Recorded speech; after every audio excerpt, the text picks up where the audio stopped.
흔히 우리 인생을 항해하는 것에 비유를 합니다. 우리 인생이라고 하는 것은 항상 고요하고 잔잔한 바다만 항해하는 것은 아닐 것입니다.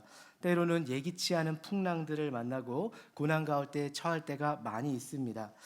일반적으로 우리가 만나는 풍랑에는 세 가지 종류가 있습니다. 첫 번째로 자연적인 풍랑이 있습니다.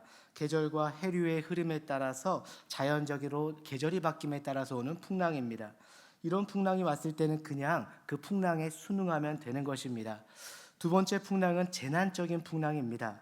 이것은 인간의 죄악이나 탐욕이 만들어내는 풍랑을 말하고 있습니다. 성경을 보면 죄로 말미암아 풍랑을 일어난 일들이 여러 군데 나오고 있는데 그 중에 대표적인 것이 바로 요나의 이야기에서 볼 수가 있습니다. 요나가 하나님께서 가라는 곳으로 가지 않고 불순종하게 됐을 때 요나가 탄 배 전체가 풍랑에 휩싸이게 되었습니다. 이와 같이 범죄로 말미암은 풍랑일 경우에는 회개하고 돌이키게 되면은 그 풍랑이 먹게 되는 것입니다. 세 번째 케이스는 또 다릅니다. 무고하게 당하는 풍랑이 있습니다. 나의 실수나 어떤 잘못 때문도 아님에도 불구하고 우리 인생 속에서 주어지는 풍랑들이 있습니다. 특별히 내가 예수님 잘 믿고 교회도 잘 다녔는데 하나님이 기뻐하실 사역들도 많이 했는데 그럼에도 불구하고 우리 인생 가운데 풍랑이 찾아올 때가 있습니다. 예수 믿고 신앙생활 잘한다고 해서 고통으로부터 면제를 받는 것은 아닐 것입니다. 우리 인생에도 우리가 원치 않든 원하든 간에 예기치 않은 풍랑이 우리 믿는 자들에게도 찾아올 수가 있는 것입니다. 예수만 믿게 되면 고난이 없고 모든 일이 형통하게 될 것이다. 우리가 그렇게 믿고도 있지만 어쩌면 하나님께서는 우리에게 그런 약속은 하신 적은 없습니다. 그러나 이렇게 말씀하셨습니다. 예수님께서는 쉬운 여정에 대해서 약속하신 것이 아니라 물론 인생이 힘든 여정임에도 불구하고 동행하시고 마침내는 그가 원하시는 목적지까지 안전하게 인도하실 것을 약속하셨습니다. 그러므로 우리 인생의 길이 쉽다라고 말씀하시지 않고 너도 나를 따르라면 너의 십자가를 지고 따를 텐데 그것이 바로 영혼의 길이다라고 말씀하시면서 함께 할 것이라고 말씀해 주셨습니다. 우리가 예수와 함께 동행하는 자고 이 고난과 풍랑 중에서도 하나님을 믿고 있다면 우리가 고난 중에도 주님을 바라볼 수 있는 그런 마음과 눈을 가져야만 할 것입니다. 그리고 주님이 이 고난을 통해서 정말 나에게 보여주시기 원하는 또 우리 가정 가운데 주기 원하는 축복이 무엇이고 또 계획이 무엇인지를 발견해내는 여러분들 되시길 주님의 이름으로 축원합니다. 우리가 그것들을 발견하고 풍랑을 넘을 때 어떻게 됩니까? 한 당에 우리 신앙이 더욱더 성장할 수 있고 하나님을 기쁘시게 하며 더 깊은 차원의 믿음으로 살아갈 수가 있는 것입니다. 그렇다면 우리가 어떻게 할 때 이 풍랑임에도 불구하고 하나님을 더 잘 섬기는 믿음의 사람이 될 수가 있을까요? 오늘같이 봉독한 본문에 보면 풍랑 속에서 주님을 흔들어 깨웠던 제자들의 이야기가 기록되어져 있습니다. 본문 37절, 38절 한번 같이 읽겠습니다. 37절, 38절 시작. 큰 광풍이 일어나며 물결이 배에 부딪혀 들어와 배에 가득하게 되었더라. 예수께서는 고물에서 베개를 베고 주무시더니 아멘. 여기까지 한번 읽어보겠습니다.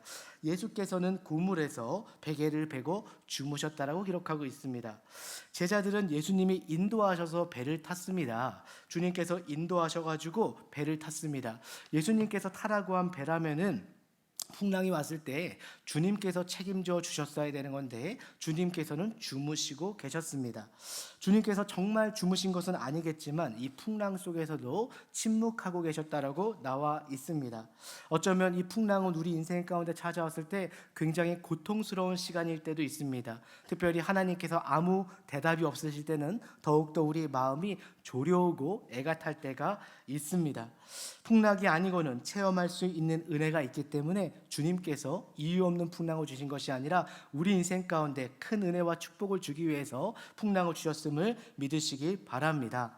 만약에 비가 없이 날마다 쨍쨍한다면 어떻게 될까요? 사막화가 되겠죠. 제가 고등학교 때까지만 하더라도 날이 좋은 날만 좋아했습니다. 오늘 햇빛이 들기 때문에 참 기분이 좋네. 비가 오는 날이면 우울해하고 그랬는데 그럴 필요가 없습니다. 주님 믿는 사람은 해가 비치는 날이면 해가 비쳐서 좋고 비가 내리면 비가 내려서 좋은 것이고 모든 것이 감사인 줄 믿습니다.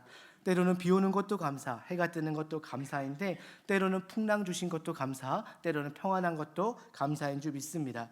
우리가 수온이 올라가고 폭염이 발생하게 될 때 무엇이 납니까? 녹조 현상도 일어나고 적조 현상도 일어나게 됩니다.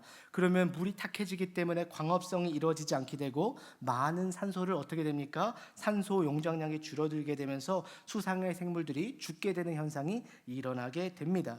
그것 때문에 국가적으로 어떻게 합니까? 녹조와 적조를 막기 위해서 많은 양의 토사를 강과 바다에다가 매번 뿌리는 일들을 하고 있습니다. 그러나 풍랑이 와가지고 한번 바다를 뒤집어 놓고 한번 뒤흔들어 놓는다면 흙을 뿌린 것과 다름없이 그 이상으로서 적조와 녹조가 없어지는 현상이 나오게 되는 것입니다. 태풍이 불어와서 한번 확 뒤집어 놓을 때 뜻밖의 정화되는 효과가 있는 것입니다. 그렇듯 우리 인생 가운데 풍랑이 찾아와서 힘겨울 때도 있지만 생각지 못한 해결함과 은혜가 있음을 기대하시기를 바랍니다. 우리 풍랑이 왔을 때 제일 먼저 하게 되는 것이 무엇입니까? 풍랑이 찾아왔어요. 갑자기 육체에 암이 찾아오고 때로는 여러 가지 자녀의 어려움이 찾아왔을 때 우리가 제일 먼저 무엇을 하게 되죠? 기도하게 되는 줄 믿습니다. 기도하게 되고 주님 앞에 나오게 됩니다. 풍랑이 왔을 때 풍랑이 가져오는 것은 무엇입니까? 우리에게 기도를 가져오게 됩니다. 아무리 평소에 기도하세요, 예배하세요, 금요 예배 나오세요, 새벽 예배 나오세요 하더라도 그렇게 잘 안 되던 그 사람이 인생에 뜻하지 않은 풍랑이 다가오면 어떻게 됩니까? 새벽 예배를 찾아서 나오게 되고 금요 예배를 찾아서 나오게 되고 중보 기도를 부탁하게 됩니다. 자, 왜냐하면 풍랑은 우리가 어쩔 수 없게 만들고 우리 힘으로는 어떤 것들을 극복할 수 없게 만들기 때문에 우리가 주님을 붙들 수밖에 없게 만들기 때문입니다. 여기서 예수님이 주무셨다는 것은 어쩌면 우리가 무릎 꿇는 이 겸손한 시간을 기다렸음을 뜻할 수도 있습니다. 우리의 자아와 주장과 교만이 완전히 깨어지기를 기다렸다는 뜻일 수도 있습니다. 우리가 정말 겸손해지고 절박해져서 정말 내 힘으로는 안 됩니다, 이 폭풍을 벗어날 수가 없습니다를 기다렸을지도 모릅니다. 제자들이 처음부터 예수님을 깨운 것이 아닙니다. 주님을 깨운다는 건 무엇입니까? 바로 기도했다라는 것이고 주님께 간구했다라는 것이죠. 처음부터 깨운 것이 아닙니다. 그들은 뱃사람이었고 바다에 아주 능통한 사람이었습니다. 웬만한 풍랑 정도는 자기의 힘으로 이겨낼 수 있었던 사람이었습니다. 그런데 하다가 안 되니까 어떻게 된 겁니까? 예수님 일어나세요. 도저히 안 되겠어요. 뭐 하시는 겁니까? 당신이 타라고 해서 탔는데 이 배에 풍랑이 찾아왔습니다라고 하면서 예수님을 깨우게 되는 것입니다. 자, 성경에 의하면 제자들이 깨우기 전까지 예수님은 주무시고 계셨습니다. 풍랑이 예수님을 깨운 게 아니라 누가 깨웠습니까? 제자들이 예수님을 깨운 줄을 믿습니다. 예수님께서 깨어나는 순간 풍랑이 어떻게 됐습니까? 잠잠하게 된 줄 믿으시기를 바랍니다. 그러므로 우리가 풍랑이 일었을 때 무엇을 해야 되죠? 바로 기도하고 잠자는 예수님을 깨워야 될 줄을 믿습니다. 우리가 예수님을 깨우는 것이 바로 기도하는 것입니다. 우리가 고난 중에 있기 때문에 예수님이 우리를 도와주는 것이 아니라 우리가 고난 중에 주님께 간절하게 붙잡고 기도하고 주님을 깨울 때에 주님께서 우리 기도 가운데 응답하시는 줄 믿습니다. 어쩌면 기도밖에 할 수 있는 것이 없을 때 그때가 진짜 기도라는 말이 있습니다. 기도밖에 없습니다. 이제는 아무것도 없습니다. 하나님밖에 붙들 자가 없습니다 라는 절망적으로 갈망함으로 기도할 때 주님을 흔들어서 깨울 때 주님께서 일어나시는 줄 믿습니다.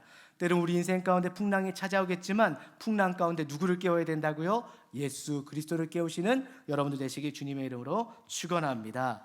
저희 교구에도 보니까 풍랑을 입은 분들이 있으세요. 정말 잘 살고 있었는데 어느 날 찾아온 그런 암 때문에 주님을 만나게 되었습니다. 주님을 만나고 예배에 오게 되고 은혜를 받게 되고 새생명 축제에 오게 되고 어떻게 됐습니까?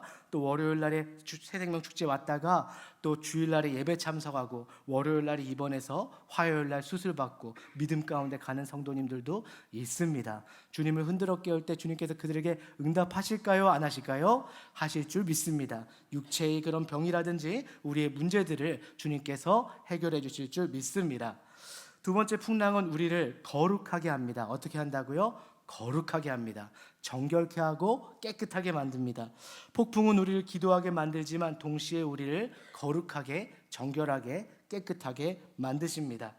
하늘의 공해가 심해서 뿌옇게 될 때가 우리 서울 하늘에 많이 있죠. 그런데 이 폭풍을 동반한 장마가 한번 샥 오고 나면은 하늘이 깨끗해집니다. 하늘에 있는 구름들도 깨끗해지고 태양도 청명해집니다. 저는 사진 촬영하는 것을 좋아하는데, 사진 촬영할 때 야경을 잘 찍으려면 어떨 때 찍어야 됩니까?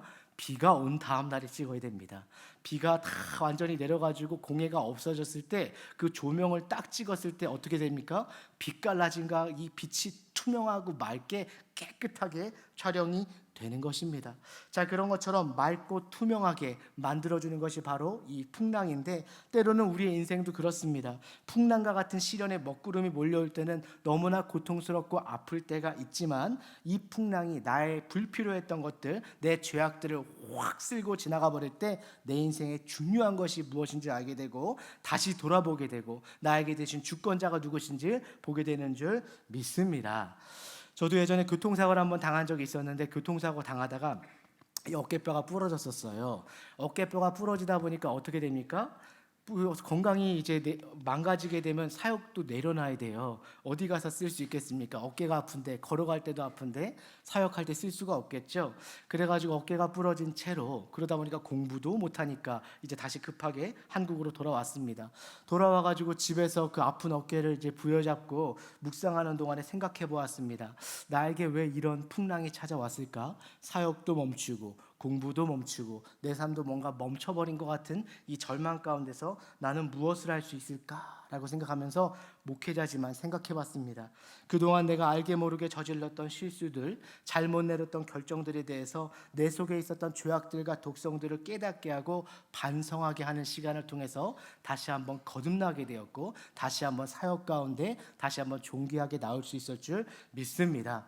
새로 사역하게 됐을 때 어떻게 됐을까요? 하나님 감사합니다. 다시는 그런 죄악들을 짓지 않고 다시는 뒤로 가지 않겠습니다. 내가 주신 그 은혜, 회복의 은혜, 이 풍랑 가운데서 봤던 그 은혜를 내가 잊지 않고 감사함으로 사역하겠습니다라고 결단하게 되었습니다. 자, 풍랑을 찾아올 때 생각해 보십니다. 억울함을 참고 기도하면서 견뎌내야 됐던 순간들이 있었을 것입니다. 죽을 만큼 괴로웠을 수 있지만 주님 바라보고 견뎌내는 그 가정 가운데서 주님께서 여러분들을 거룩하게 하시고 정결케 하시고 깨끗게 하시고 정금같이 만드신다는 것을 믿으시기를 바랍니다.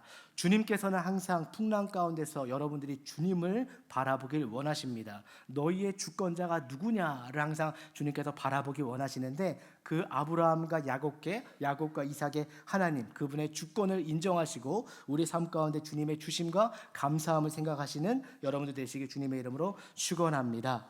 바로 영성과 인격의 깊이는 바로 거룩한 회개에서 비롯되는 줄 믿습니다. 풍랑 가운데서 나를 돌아보고 정말 회개하고 거룩함을 입고 깨끗하게 정결케 될 때에 그 은혜의 힘으로 우리의 영성이 달라지고 기도가 달라지고 인품이 달라지고 사역이 달라지고 영적으로 새롭게 변화된다는 것을 믿으시기를 바랍니다. 그러므로 풍랑이 왔을 때 왜 나만 풍랑이에요 하지 말고, 하나님 이 풍랑 가운데 내가 보아야 될 것은 무엇입니까? 이 풍랑 가운데 내가 얻어야 될 것은 무엇입니까? 내가 버려야 될 것은 무엇입니까를 물어보면서 믿음 가운데 주님께 나아가시기를 소망합니다. 풍랑 가운데 정말로 고결한 것들이 나오시는지 믿습니다. 시편을 한번 읽어보시기 바랍니다. 마음속에 어려움이 있을 때 하나님의 위로함과 힘을 주는 주옥 같은 말씀들이 많이 있는데, 이 대부분이 다윗이 어떨 때 썼습니까? 인생에서 풍랑을 맞아가지고 쫓기고 있을 때, 죽음 가운데서 정말로 두렵고 처절할 때에 하나님 안에서 아름다운 시편을 쓴 줄을 믿습니다. 이스라엘 사람들이 어려움 가운데 있을 때, 고난당할 때, 포로 가운데 있을 때 쓴 것입니다. 신약 성경에서도 보면 사도 바울이 어땠 썼습니까? 감옥에서 썼던 그 옥중 서신들이 얼마나 아름다운, 또 얼마나 힘이 있는, 믿음이 되는, 또 우리에게 능력을 주는 그런 말씀이 되게 되었습니까? 그런 것처럼 하나님께서 주신 풍랑도 다 은혜인 줄을 믿습니다. 그러므로 세상 뉴스를 보면 어지럽습니다. 이곳에서도 전쟁, 이곳에서도 전쟁, 말도 안 되는 일이 많이 일어나고 있습니다. 그럴 때마다 눈을 들어 누구를 봐야 됩니까?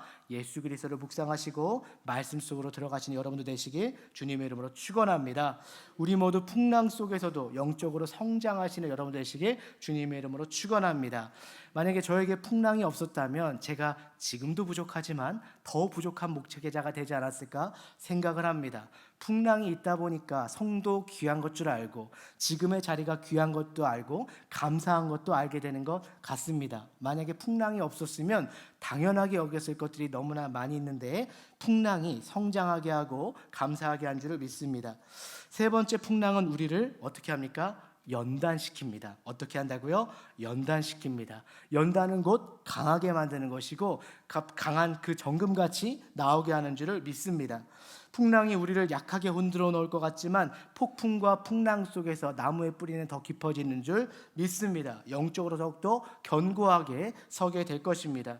요즘 인기 있는 강철 부대라는 프로그램을 보게 되면 정말 훌륭한 부대는 어떻습니까? 매섭고도 높은 극한 환경 속에서 한계를 뛰어넘는 훈련을 받게 됩니다. 그런 정예의 군인들이 최고의 군인이 되고 전쟁이 났을 때 적진의 초계와 같이 뛰어들 수 있는 그런 군인이 되는 것입니다. 무엇을 위해서요? 조국과 국민을 위해서 뛰어들 수 있는 사람이 되는 것입니다. 요번에 보니까 그런 게 있더라고요. 델타포스와 그린베레 같은 경우는 몸을 사리지 않아요. 조국과 그 임무를 위해서라면 총을 맞으면 맞는 것이다라고 해가지고 속전속결로 들어가는 것을 보았습니다.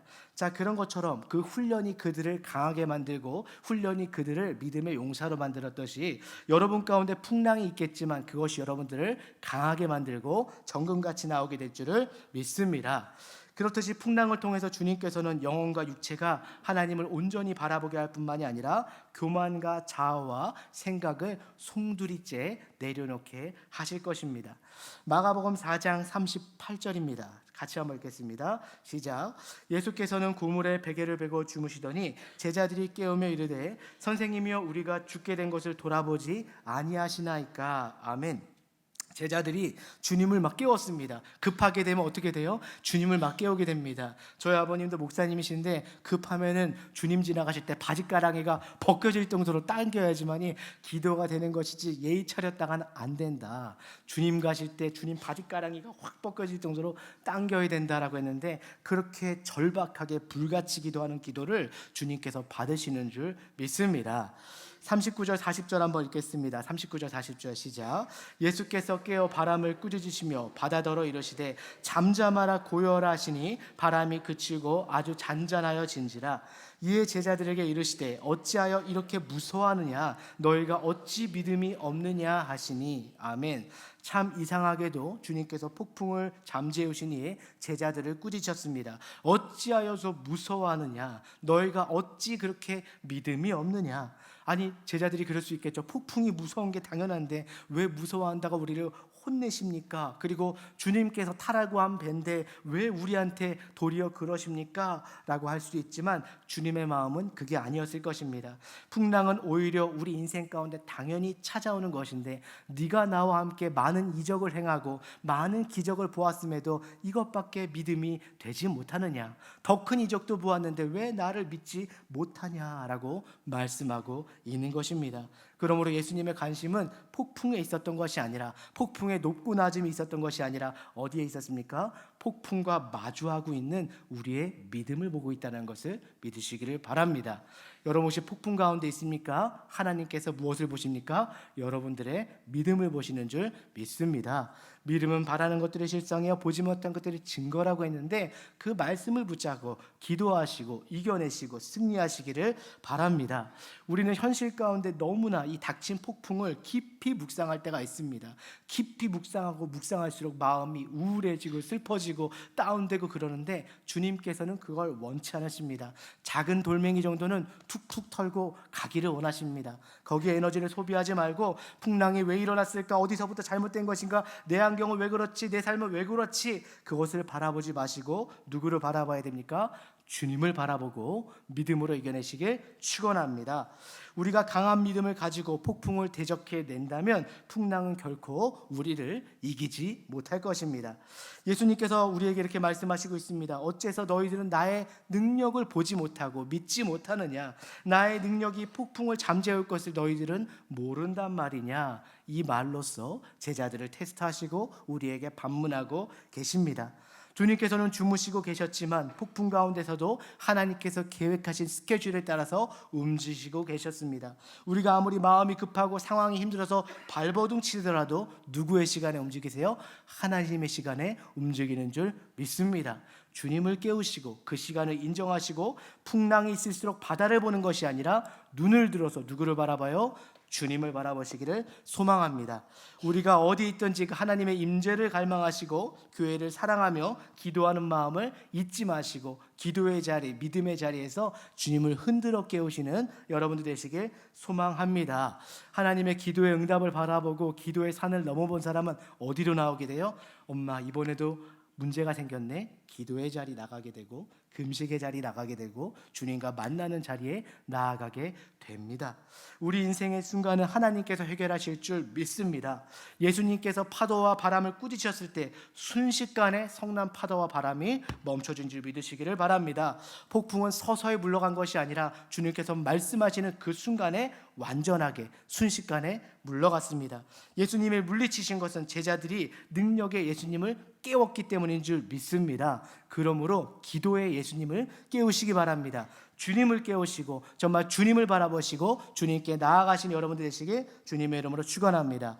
이사야서 41장 10절을 한번 읽어드리겠습니다. 이사야서 41장 10절에 두려워하지 말라, 내가 너와 함께함이니라. 놀라지 말라, 나는 너의 하나님이 됨이니라. 내가 너를 굳세게 하리라. 참으로 너를 도와주리라. 참으로 나의 오이로운 오른손으로 너를 붙들리라 라고 말씀하신 그 하나님을 믿으시고 의로운 오른손으로 나를 붙들어 주시고 환난으로부터 지키실 것을 믿었고 하나님께 나가시기를 바랍니다.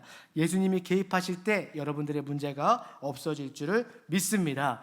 인간이 하나님의 개입을 끌어낼 수 있는 방법, 하나님을 초청할 수 있는 유일한 방법이 무엇입니까? 기도인 줄 믿습니다.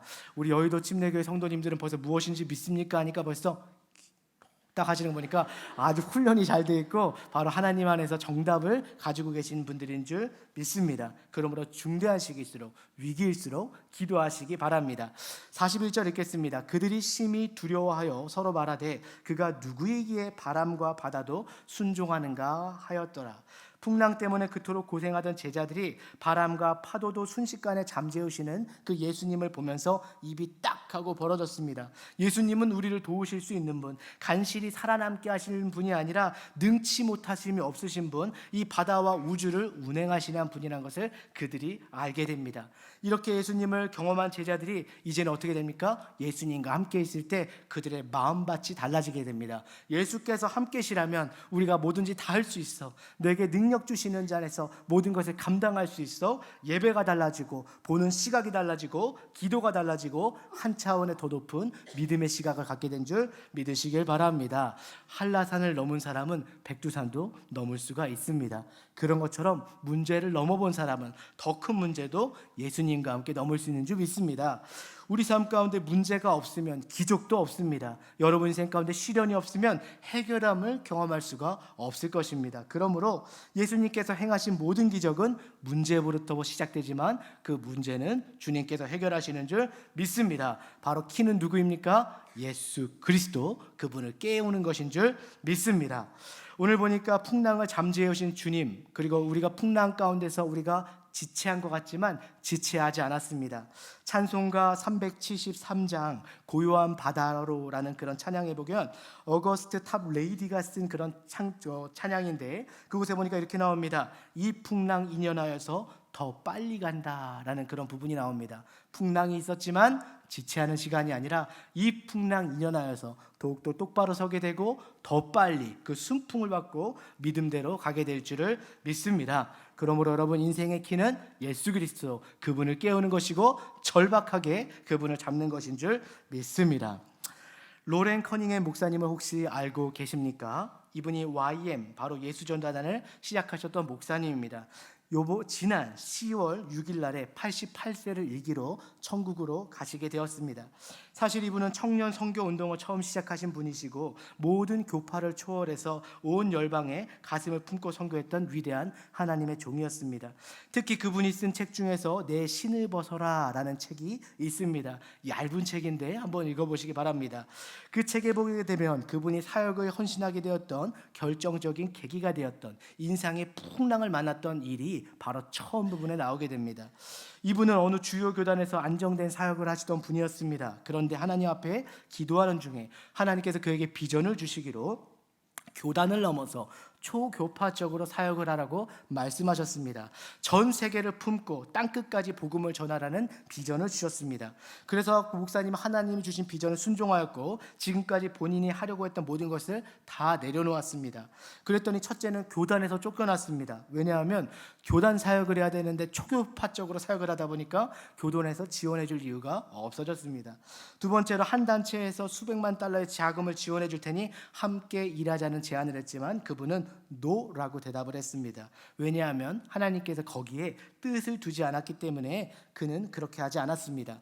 그러면서 재정적인 어려움이 찾아왔습니다. 그는 경제적인 부유함과 목회자로 성공할 수 있는 모든 길을 다 내려놓고 오직 하나님만 바라보고 사역을 위해서 캘리포니아를 향해서 차를 몰고 아내와 함께 가고 있었습니다. 그래서 마지막 남은 것이 폭스바겐이라고 하는 차 한 대와 그리고 사랑하는 아내 달린 사모님과 몇 가지 짐밖에 없었습니다. 그래서 이 로렌 커닝햄 목사님이 사모님과 함께 짐을 차에다 싣고 애리조나 사막을 통과하고 있었습니다. 그 과정에서 잠깐 조는 바람에 사막 한복판에서 차가 전복되게 되었습니다. 차가 종이 조각처럼 완전하게 부서지게 되었고 자신도 정신을 잃고 피투성이가 되었습니다. 자신의 모든 소유가 사막의 먼지 속으로 들어가는 순간이었습니다. 무엇보다 자신의 사랑하는 아내 달린 사모님에게 달려가 보니까 이미 호흡이 끊어졌습니다. 피투성이가 되었고 눈은 벌써 동공이 확장된 채로 고정되어져 있었습니다. 이 쓰러져 있는 아내를 발견하고 나서 로렌 커닝햄 목사님이 자신이 지금까지 사랑했던 모든 것들이 일시에 다 사라진 절망감에 쌓이게 됩니다. 그러면서 누구를 깨워요? 주님께 기도하게 됩니다.